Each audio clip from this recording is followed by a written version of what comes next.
I'm actually in the office of the guy who owns this place. He doesn't live here, but he owns it, and he's got security cameras on all the cows and shit, so I can watch the cows while we do this, which is great. There's a baby. He's running around, skipping, having a great time. So every day I drive past the same group of cows on my way into work. I drive past on my way home from work, but it's too dark. But the other day I saw two of them fighting. Like they were like female cows. They were like pushing heads up against each other, like being all pissed. Oh shit. And the next day I drove past and they were on opposite ends of the field. They're in a fight. They're done. They're not talking. Also, all the baby cows lay together separately from the rest of the cows. Oh, that's surprising. Usually they hang with their moms. That's what was confusing to me. Yeah. But also, there's a dead gutted coyote hanging up on the fence. That's to ward off other coyotes. Yeah. Yeah. Yeah. Welcome to Cow Talk with Mike, Rachel, and Dave.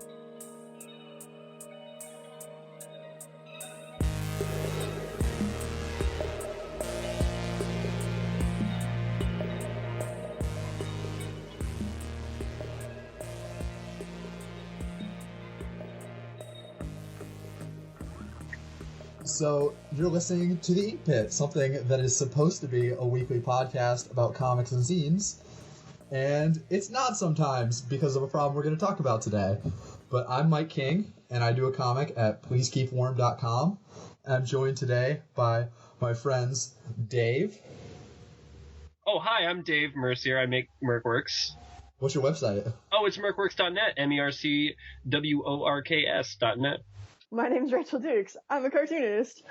I draw comics about my cat named Frankie. The comic is called Frankie Comics. You can find it at frankiecomics.com or Go Comics or Tapastic or Tumblr. It's mixtapecomics.tumblr.com and mixtapecomics.com. Lots of other places on the internet. There's lots of websites. So, we're getting great at this. So, how about we start by talking about...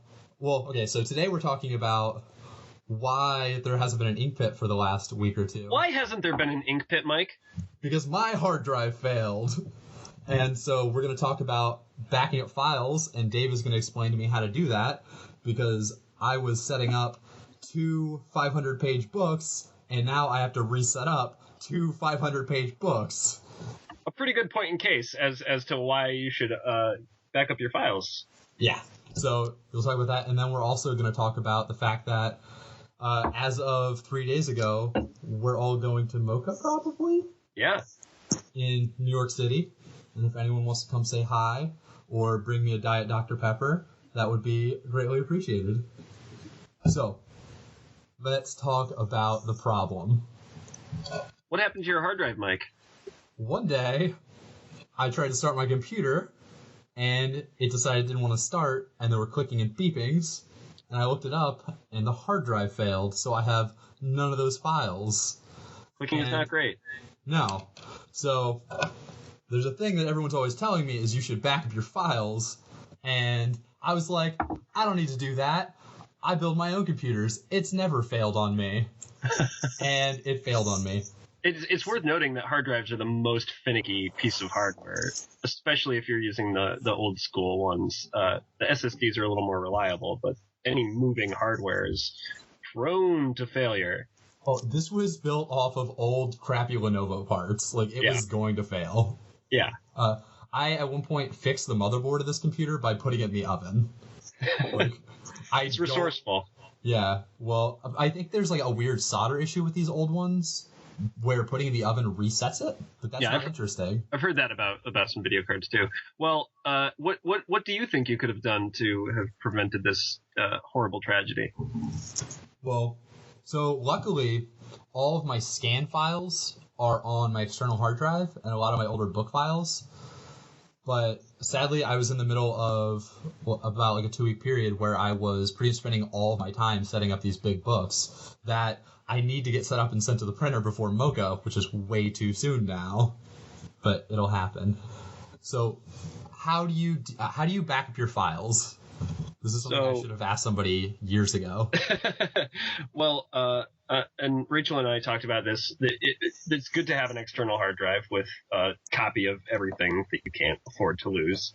I think that kind of goes without saying, but it is hard to keep that updated because you're working every day, you're making new shit every day. It's just kind of inconvenient to have to copy files. Well, it's hard too because, if you're someone, well, I know Mike does this too. If you're someone like me where you roll out of bed and you head over to your art desk and you work all day, you're working a 12-hour day or more until you're ready to pass out again, you're drawing and hopefully scanning and, you're ready to go to bed. Even just setting, Shadow Protect or whatever you're using to do an automatic backup at the end of the night, which is going to take an hour or 2 hours when you're ready to fall asleep, you're like, I'll do it tomorrow. Okay, so I didn't know about automatic backups on an external hard drive. What is Shadow Protect? There's a program called Shadow Protect, which I don't know how to explain it. It's an automatic backup and recovery software, and you can install it on your machine. And you can set it to where it will either automatically back up at the same time every day, or you can do manual backups whenever you feel like it.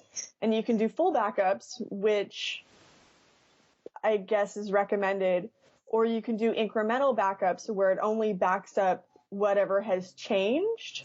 Could I just set it to just my work folder? Because I have just one folder on my computer. I'm not sure. Okay. My whole computer is all work, so I just... Well, I try to keep, my audiobooks in a different folder than my comics. Sure.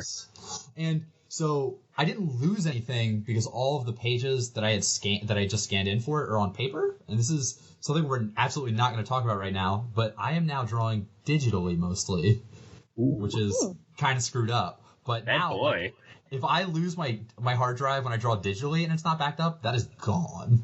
Yeah. That's scary as hell.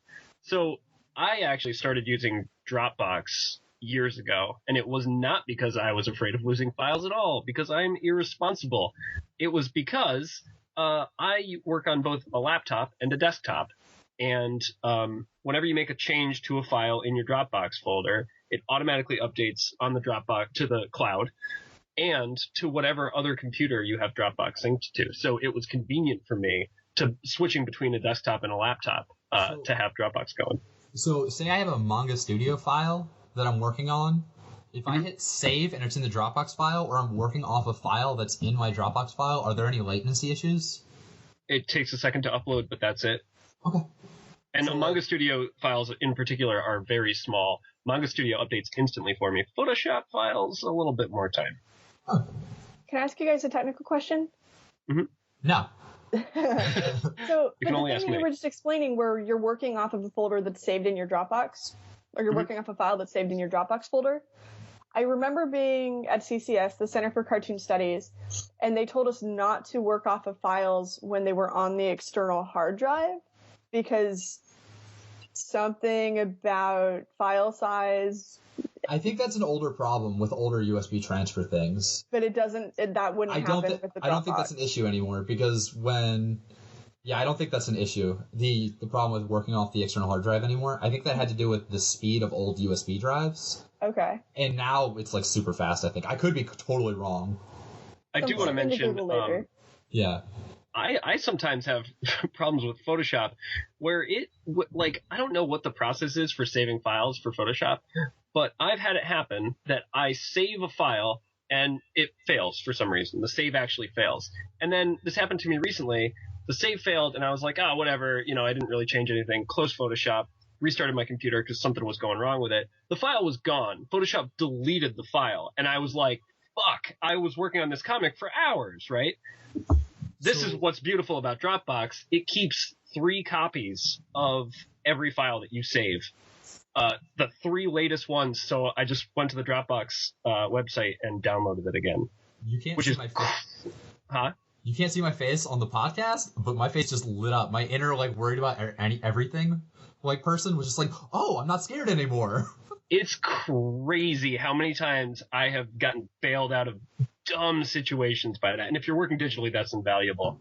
So I can cut this, but is it possible that you may be using some form of like high seas theft version of Pirate? No, as a matter of Photoshop? fact, I'm on the up and up. Yeah, Photoshop's got that subscription plan. I'm paying $10 a month. It's worth it to be professional.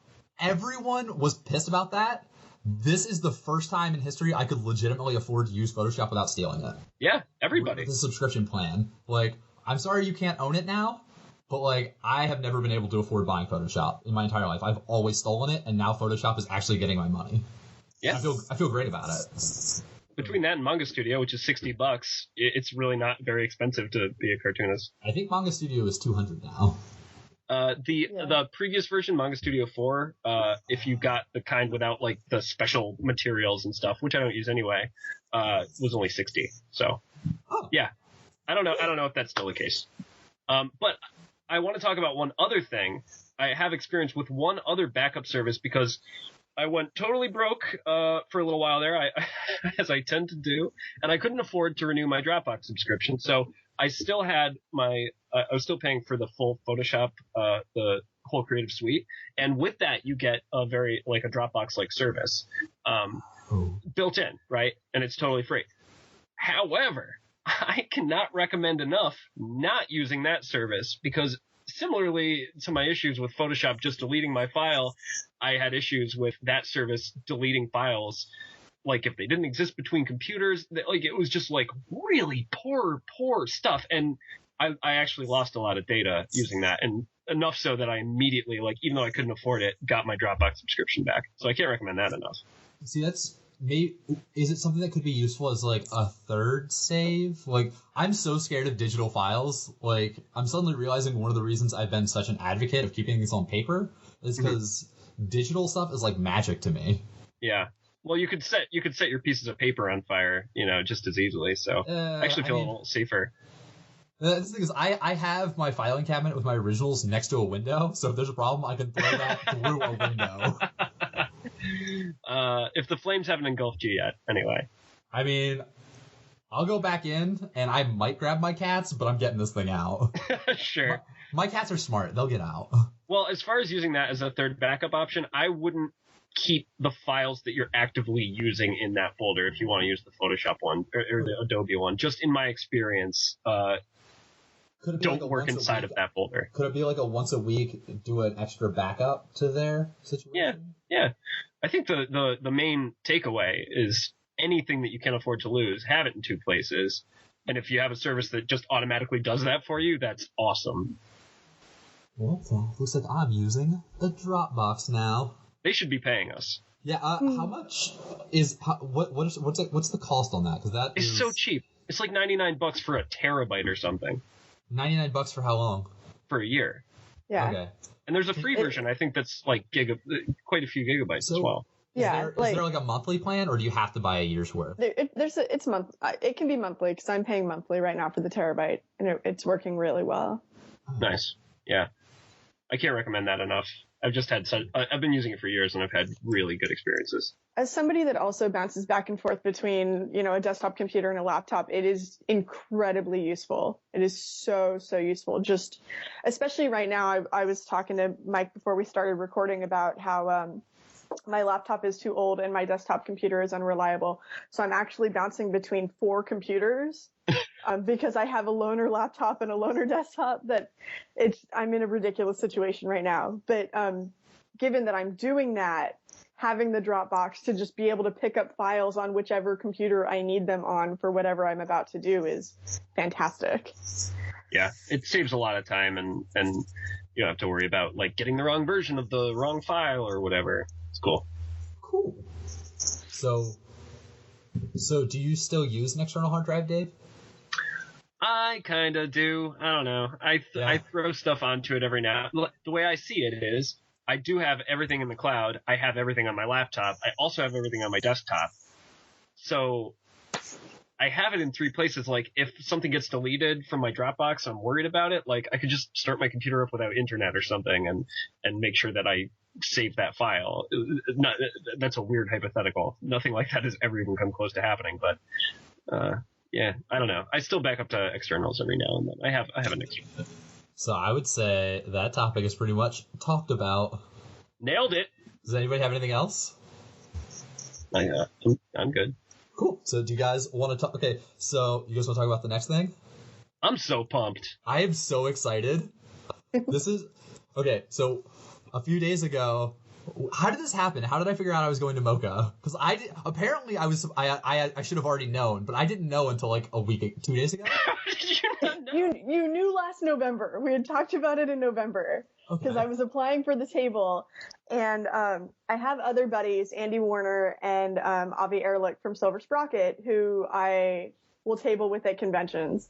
And Andy and Avi and I were trying to figure out if we all needed to apply for individual tables, if we were sharing tables, what was going on.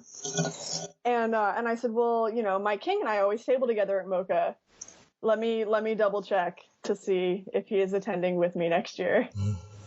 And so I texted you and I said, hey, Mike, you still doing MoCCA next year? And you said, yes. And I said, okay. And so that was last November. I should probably start writing things down. I can see why he might not remember. So I had them add you to the table in November. And then MoCCA add you to the table in November. And then they emailed last week, a couple days ago, and asked for artwork and creator bios for the website. So then I texted you the other day and I said, hey, what do you want to be listed as on the website? Where should I pull your bio? And you said, what?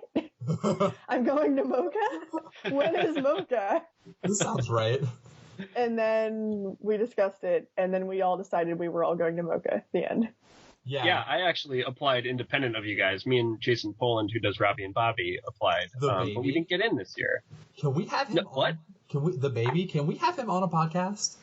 Yeah, yes. I love Jason. He's the best. I get to see him next week, you guys. I get to see him next week. I know, I'm so excited. Also, a side note, somebody was like, hey, you should go to Staple on Instagram. I was like, well, it's too late. I'll probably go walk around. And I made a post. I was like, is anybody going to Staple? I don't know. And Rachel commented, was like, yeah, go. And then I went and checked the exhibitor page, and Rachel's going to be there. Tabling.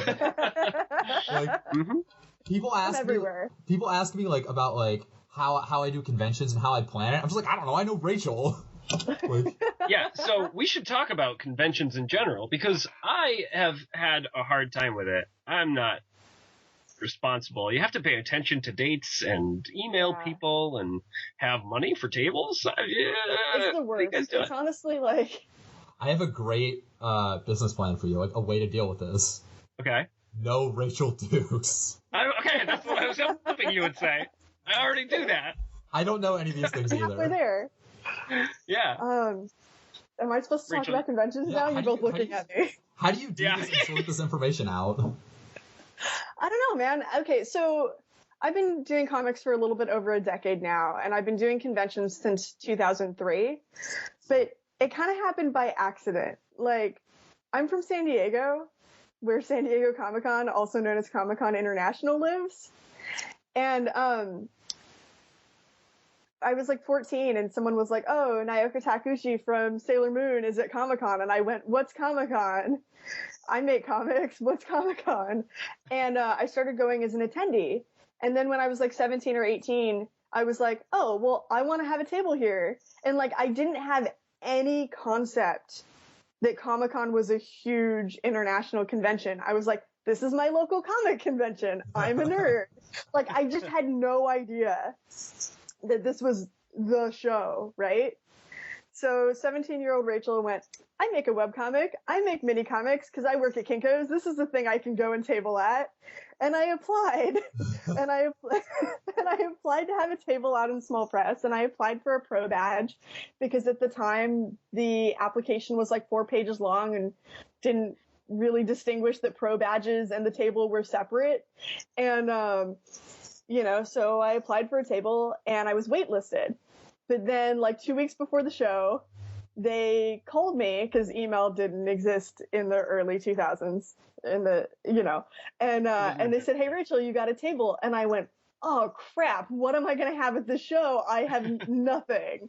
And so I hastily put together some sketchbooks and some buttons because I already had my 1-inch button press at the time. And bought some confetti or glitter or something and grabbed two of my good friends who also made comics and went, hey, you want to pay for half this table? Let's go to this convention.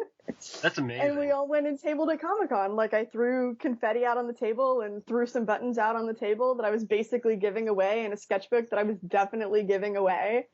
And I started selling at conventions, like.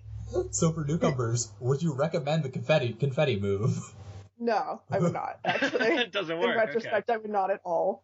This actually reminds me a little bit. Do you have more about that? I mean, I can elaborate on how I actually turned conventions into part of my income and how I do this professionally now. We should all do our first convention thing. I want to talk about. Yeah, I want to talk about my first convention, because mine was also completely by accident. I applied at my local con, which is Kineticon, and they turned me down. Like, I was trying to get into the like webcomics thing, and they were like, nah. And I was like, okay, that's cool, whatever. And I was doing an art show at this studio that I was a part of. And it was like the first night of Kineticon, and somebody texted me and was like, yo, where are you? And I was like, what? He goes, there's a Mercworks table at Kineticon, and it was an empty table with Mercworks there, and I was like, what the fuck? That nobody told me about this. So I panicked and had nothing. I mean, I had some prints that I just had sitting around in this studio, and I went there the next day, and they were like, there was all this confusion. I was like, yeah, I'm an exhibitor. I guess I'm supposed to be here. And they're like, we've never heard of you. We don't know what you are. I was like, but there's a table that has my name on it, so check that out. And they did. And they were like, I guess this is fine. And I don't know what happened. Some people think it had something to do with the guy who runs Hiveworks. Some people think the kid who runs that convention like had a stroke that year, so it could have had something to do with that.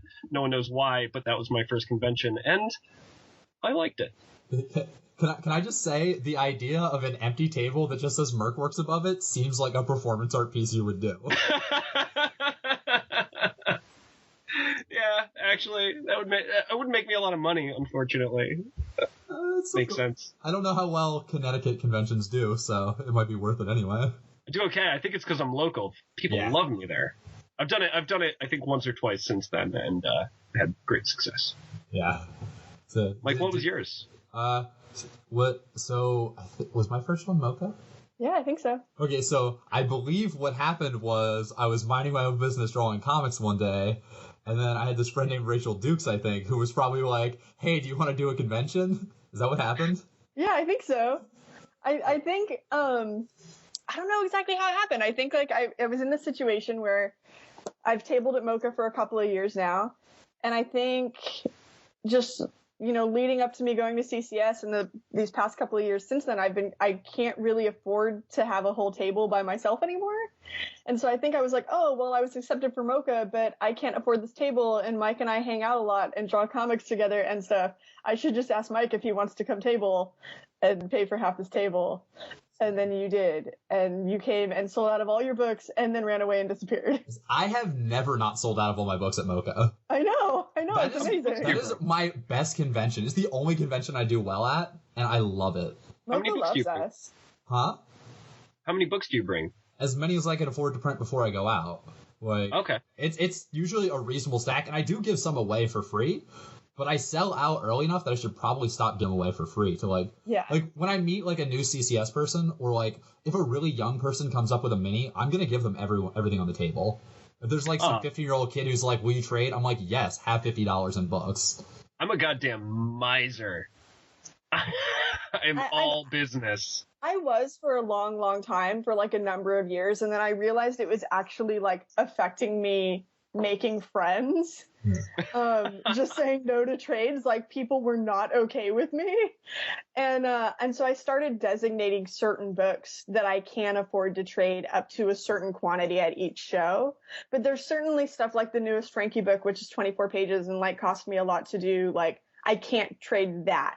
but there will always be something on the table that I can be like, oh, well, I can trade you this one, you know. See, I think I'm going to continue my way of being, but I'm going to stop trading people 490-page perfect bound books for a 9-page black and white stapled book. Thanks Yeah, for that, exactly. You can't even make a 9-page book, so I guess that's like an anomaly of physics. It was worth the trade. But you know what I mean. Yeah. Like, it's... Yeah. Yeah, I just get so excited when I see like a younger person or like somebody who clearly this was their first book. That is the greatest thing on earth. Yeah, That's like great. it's so emotionally satisfying to see somebody that's so excited about comics. Like it makes me want to trade. No. You know, so I'd rather take the financial loss so long as it's small, in order to share that experience with somebody. Maybe it's something about my fan base, but nobody comes up to me with like a mini and they're like, "Do you want to trade?" Unless it's like other cartoonists, like who are also tabling. Like Mike, we did a trade at MoCCA last year. Yeah. But that's different than like somebody coming up with something they stapled together and you know.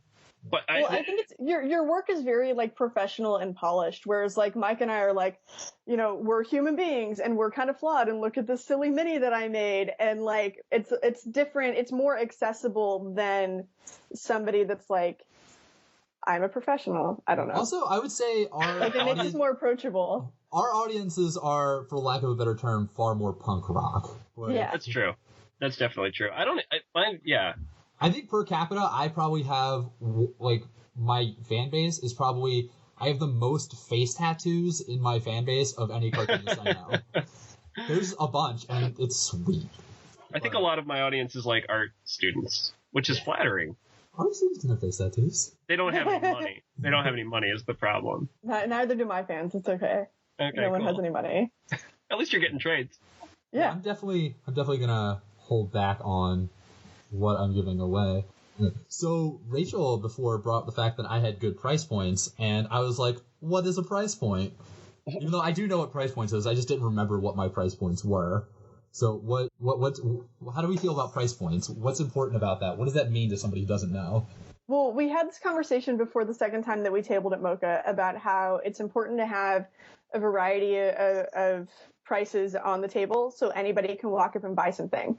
Like, you know, you have something that's $1 or $2, $5, $10, $20. So you still have that high ticket, you know, $20 or $30 item that's going to make you your money when people choose to buy the thing. But then you also have the smaller price point stuff where people can walk up and easily give you, you know, a 10 or a 20 and walk away with multiple items.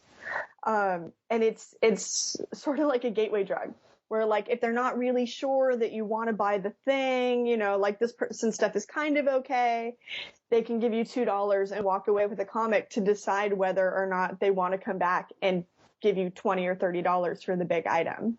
You know? That's very smart. I do feel that having price points under $5 might be bad. I'll cut people deals, but I feel like when somebody comes up, the difference for me in a whole bunch of people buying a $2 item and like 75% of those people buying a $5 item is very different. And also the people who buy the $5 item, I feel are like people who are talking to me on Instagram now. Whereas I don't feel the smaller amounts of money it transfers as well. You have kind of a range, right? Like you have a low end and a high end for price points?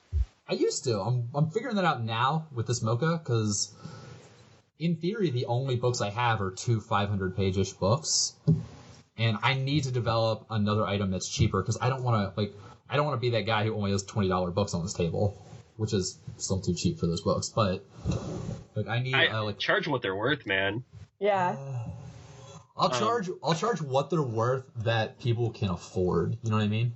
I mean, you have to go somewhere between, you know, a price based on cost and then also perceived value. Yeah. Like 500 pages is insane. I mean, I'm charging 20 for my book and it's 128 pages. But it's also color on really nice paper and too thick. Oh god. My paper is too damn thick. I think we made this joke before. Well, okay, so my price points are I sell prints for $10, larger prints for 15, and then the book for 20. And I tend to do okay. I think people who care enough to get a $10 print, like, I don't know, they like it. but something for $5 seems like it would be wise. Yeah. Well, that's actually something I wanted to talk to, because one of my goals with this MoCCA, since I don't have like a lot of time to like develop a whole new product, is historically I think I've only had books for sale. Like I've had patches, but the idea has been the patch is free with the book, and when people are like, well, I just want the patch, I want to give you $2, it's hard to explain to people that like my interest is not in giving you specifically what you want. These patches are here to try to get you to read my comic, because that's the only thing I care about. And people don't like hearing that, but it's like, so I've only had books, but this time I'm thinking of trying out like some prints and stuff. Like, does that work well for you guys? It's huge for me. I don't sell that many prints, but they draw people in a big way. So like they'll get drawn in by the prints, which look really nice, and then they'll see that I have a book, and I'll be like, buy this book. And if you buy the book, I'll give you the print for $5 instead of 10. And I get a lot of sales that way.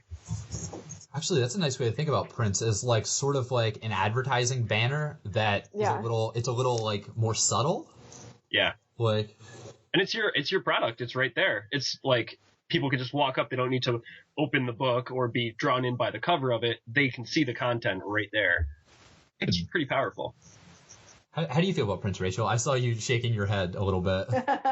Well, okay, this is sort of a maybe an asinine designation, but I've never had success selling prints. I have success selling posters, but that's more of a recent thing where, like, in all my years of doing this, I've tried selling prints time and time again, where I've gone to the internet and said, hey, if I make prints of this image, will you buy it? And the internet says yes. So then I invest all this money into making really nice prints, and I take them to conventions and no one buys them. Okay, so I want to interject here, which is really nice prints. I get Costco prints. Well, but still, like, what I mean by that is like color prints on a nicer, like maybe cardstock. Or a heavier weight paper. Like, I don't think it's worth investing too much money in that. I think you're right about that. If you're doing a limited run, maybe I've definitely only purchased some prints that were like, there's only 50 of these ever. Yeah. But that's also, most of those things have been like Tattoo Flash, which isn't really comics. Yeah. Like, I don't think you can print Tattoo Flash on like copier paper and get away with it. There's also there is the fact that where are you going to put a comic? Like, as a print, like, for the most part, it's not art that you can just hang on the wall. Yeah. Maybe above your toilet.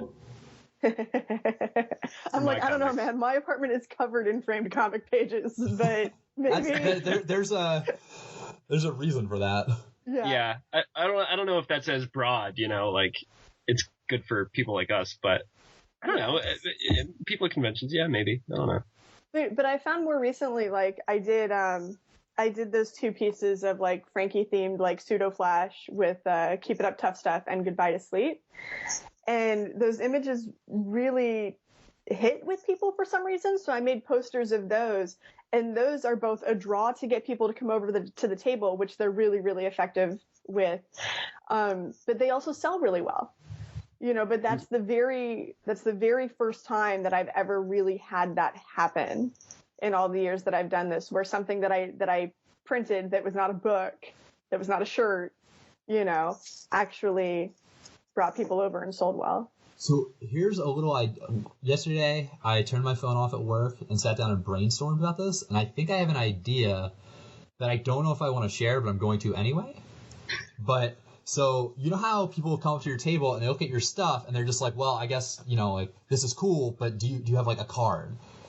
And instead of just giving people a card, I'm thinking of printing like small business cards that have a link on it to a free PDF download of one of my books.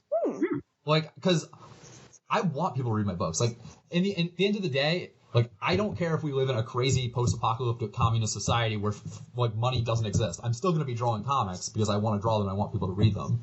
Mm-hmm. And I feel like when somebody's like, when I ask that, I genuinely mean, hey, I want to read this later. But then when I get home after a convention, those things do not get looked at very often. Business cards all go in the trash for me. I hate to say it, but especially like they're beautiful too. And it's like, what am I going to do with these? It's a business card. I was just going to say that I do bring them home and they sit in a stack on my desk until I have a free couple of hours, which could be a couple of days or a couple of months later. They sit in the stack and then eventually I go through them and I look at everybody's websites and then I look at their website and I go, am I engaging with this content? Yes or no? And then the things where the answer is no, those business cards go in the trash. And then if the answer is yes, I find those people on social media and follow them. And then the business cards still go in the trash. Yeah. So what I do is every year, like just recently, I was like, oh, okay, I guess I better go get my suitcase ready. And I pull my suitcase down and I open my suitcase to get ready for MoCCA. And I'm like, oh, here are all these business cards from last time I went to MoCCA. Like, yeah. Well, I actually have a bit of a solution to this problem, or I like to think that I've got a solution, which is I've stopped doing business cards. And what I do now is stickers. And they're just like nice stickers. They work independent of the comic and they have the URL on it. And if people want to throw that away, that's fine. They don't cost that much more than business cards. I think it was the same even, maybe less. True. And if they keep it and put it on their laptop or something, then it's a billboard, it reminds them. Yeah. Well, what I was thinking, instead of business cards, have like a postcard size thing with a print that on one side it's like an art print that says like, please like me. And it's like me being all beggy, and on the back it has the information. So like it's kind of like, because for a while when I was running my my like book publication company, Milk Money Books, I would send out these business cards with this like milk carton I had drawn, and I did it all fancy. And like I have seen pictures of that card on like people's refrigerators on their blogs. Like I saw one like framed above someone's workstation, and this was just like it was like that on one side. The other side said, "Thanks for ordering. If you had any problems, like email me." And like I just intended it to be a throwaway thing, and I've seen it everywhere online. That's awesome. Like, to be fair, that design is wonderful. Like I understand why people are keeping it. Somebody has it tattooed on their leg. What the hell? What's her name online? I'll link it. I'll link her blog. That's great. Yeah, put it on the website. She did a plant zine that was like an anthology zine, but like it's like just on her leg. And so what did we learn? Like, what are your strategies? What are we doing moving forward? I don't know yet. No, I definitely do think having things that are throwaway being less throwawayable, like have them have multiple purposes, like might help. Yeah. You definitely need price points for, like, not everybody, somebody who just meets me at MoCCA is not going to necessarily, even though I guess they do, but most people aren't necessarily going to want to drop the money to get 1,000 pages of my comics or like 500 pages. So have something that's lower and also have something higher because, let's be honest, this is Manhattan. A lot of people there can do whatever they want with their money in this price range. Like, which isn't fair necessarily, but it's kind of true. But MoCCA's been a good convention for me. It just, people are more willing to spend money. And everyone's so nice to me. That's the other thing I was going to say, like, not even just financially, like, MoCCA and TCAF both are the show where people come up to me and go, I've been reading your comics since you were a teenager. Like, you are so much better now than you were when you started. You have always been good. When does your graphic novel come out? Like, That's and amazing. no other convention. I mean, I do 10 to 13 conventions every year, and MoCCA and TCAF both are the only ones where people have had that long-term emotional investment in me as a person and my work. You know, it's a very satisfying show to go to, even if I'm only breaking even because of travel costs or whatever. Like, to have that level of engagement with people at that show is fantastic. Also, I don't want to necessarily make this just a huge, long, how great is MoCCA thing, but like, MoCCA, it feels like a small show like SPX, but it is the least pretentious convention without being about Star Trek. Like, it is an amazing convention. Like, when I go to SPX, I love going to SPX. Other creators talk to me at SPX. The audience of SPX does not give a shit about me. They did not give a shit about me this year. It's I did not make any money. It's fine. Because, like, I probably wouldn't give a shit about me either. And I love the people who are at SPX. I will probably never table at SPX again. Yeah, that's exactly what I said when I was done, unfortunately. But, like, I'm probably going to go every year. I had a good time. I had a good show at SPX. I don't know. I mean, I had fun, but they weren't buying. They didn't. It didn't seem like they were quite my audience for whatever reason. if I hadn't had like ridiculously high travel costs for SPX, like that would have been my most profitable show last year. Oh wow, that's very surprising to me actually. I mean, just barely. It just barely was above LA Zine Fest last year, which was phenomenal. I think my big gripe with SPX is my deep down desire is to want to be like SPX cool guy.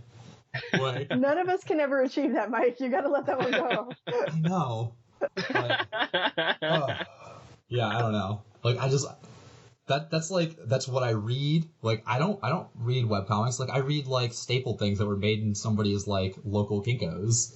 And see, I think that's why not SPX... my audience. None of those people read my stuff, and it's like, unless there are other people who make stuff. Some of them do. I just want my audience to match my pants tightness. My pants are very tight. So okay. I'm trying to figure out what that metaphor really entails, but I'm in a rabbit hole of it. I just want cool kids from Brooklyn to think I'm cool. Yeah, that's and all they do. Want. That's what's great. No, some of them do. Yeah. So, like, do you have anything else to say about conventions? Like, what are your goals with conventions? That's a good thing. Like, because I feel like a lot of people who are starting out on comics think that is a good way to build an audience, and that's not true. It's a very, very expensive part of the culture to partake in. I think, let me rephrase that. If you have a killer product, it's an amazing way to build an audience.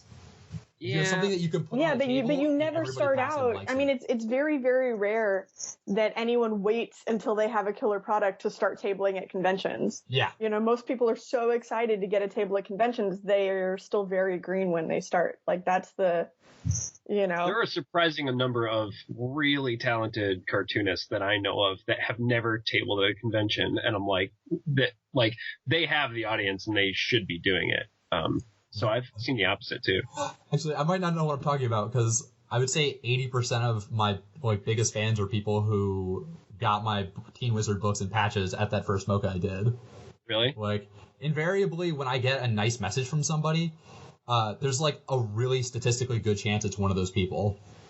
I mean, you killed that first MoCCA. You had so many of that first issue, and you sold all of them. I moved I had a lot of money before I went to that. I moved a phenomenal amount of books at that thing. Yeah. I found that more people at conventions already know who I am, which is awesome, and then they buy the book because they've heard of me or they've heard of it before. So I actually don't really get any audience at all from conventions. But you're making those sales to people that, you know, they were pre-existing readers, but for whatever reason, they didn't buy the book online. They're going to come out to the convention to buy it from you in person. Or it's sort of that impulse thing where they didn't necessarily know you were at the show, but then they came out and they saw you and they're like, oh, I know that. And then they gave you the $20 or whatever. Yeah, exactly. You know, so that's still sales that you wouldn't have had otherwise, even though you're not building an audience, so to, necessarily. Definitely. Yeah. You know? So it depends on what your goals are. Another great thing about MoCCA is like meeting great people like Dave Mercier. That is where we met. Yep. Yeah, that was great. Like, it's my one chance to get out of the woods in Arkansas and go be amongst actual people who like me and don't have swastika tattoos. I do want to mention, I don't know if I met Mike that same night. I might have blacked out eventually, but Rachel, I remember there was a get-together the first, before MoCCA started. I remember this now. Yeah. We went to this bar. These people were hosting this party, and it was quiet. They weren't, getting the party going by any means. And so it was me and Maki, I can't remember the name of this comic. I feel terrible about it, but we were just hanging out, and I was like, we gotta liven this up. So I started drinking too much, and everybody who walked in through the door, I was like, hey! Can I just say you did not make the greatest first impression on me that night? Not at all. I thought you were the worst person until the next day. Come on! I was like, why? Then I saw your comics, and I was like, okay, I like this guy. And, like, I talked to you a little more, but, like, that night, like, it was fun, and it was great, and I was glad you were doing it, but it was not you. Like, it was not the right first impression. People needed to get serious at that party. They needed to, they needed to loosen up. Everything was so stale. You weren't there at first. Listen, it was stale because there were the cheapest beer there was, like, $9, so everybody was I got pissed. so drunk. You made no money. That's why you made no money, even though you sold all your books, right? Oh, I didn't sell all my books, but I made a ton of money. No, I made a ton of money last year. Yeah. So whatever. I remember meeting Rachel. Mike, I don't remember Mike meeting sitting you. right next to me. I think that Mike engaged with you before I did. Really?